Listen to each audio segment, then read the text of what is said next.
Hey guys, and welcome to Crazy Burger. So what we're going to be doing today is looking at the latest update. Obviously, if you've updated your firmware that includes Thunderpot, it also includes button mapping on the VS as well. And you can then remap some of the button mapping for the games within. So what we're going to do is have a quick look at that, look at some of the details and see what's involved and how to actually do it. So let's get started. Before we get into it, I'm going to have a quick look at the actual notes. Now there's a link, I'll leave a link in the description if you want to actually look at the notes. Here there's some secret games being added, so that will obviously be for the new carts for the end of May. Maybe a few other secrets here and there too. So the per game button mapping is in beta form, so that means that we are basically guinea pigs almost. We are testers and there could be issues, so please be aware. You can now remap the buttons on their games on a per game basis.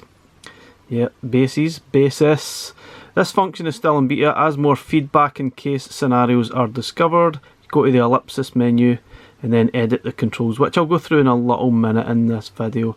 And you can also reset to the default layout if you make a mess of it. But you can't remap the directional controls nor the Evercade menu button, as these are essential for in-game menu navigation.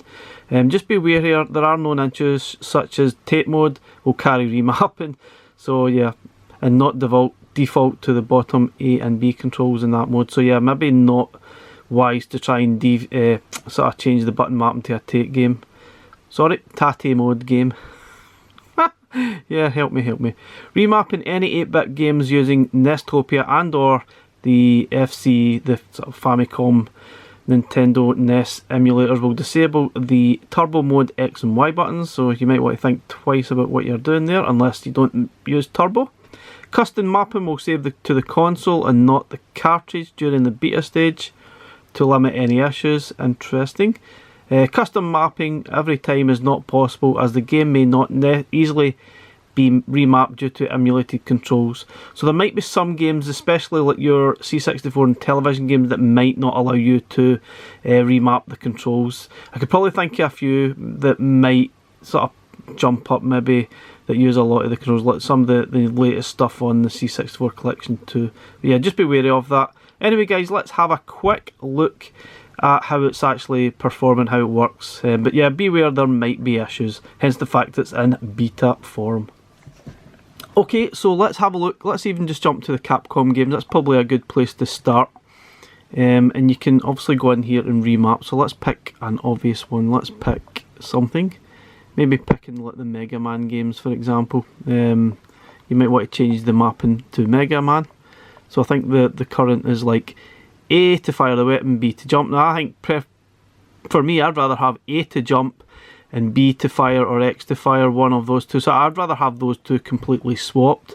And I don't know what anyone else thinks. I mean, this is just a personal choice for everyone. You may obviously prefer something else. You might want to use one of the shoulder buttons, for example.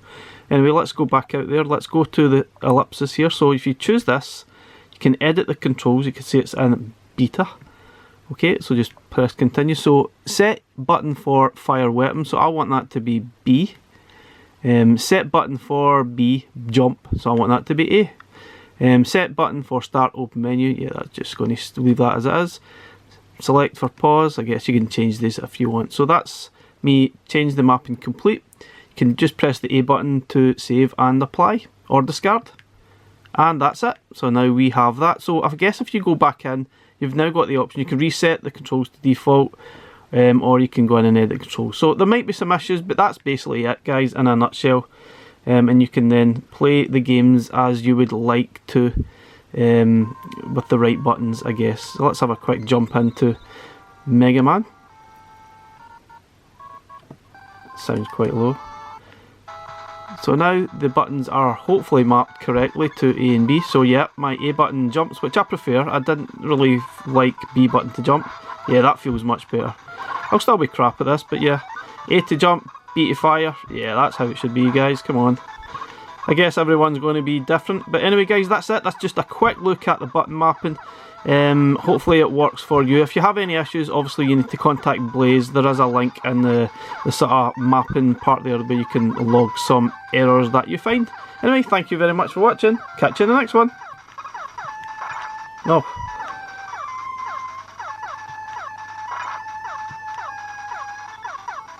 This is still a hard game, right enough, even if the buttons are mapped correctly.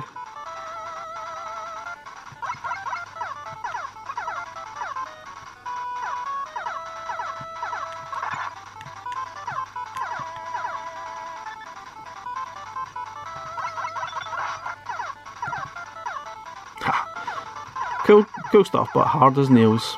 Definitely better having A as jump. Fantastic. Anyway guys, bye bye.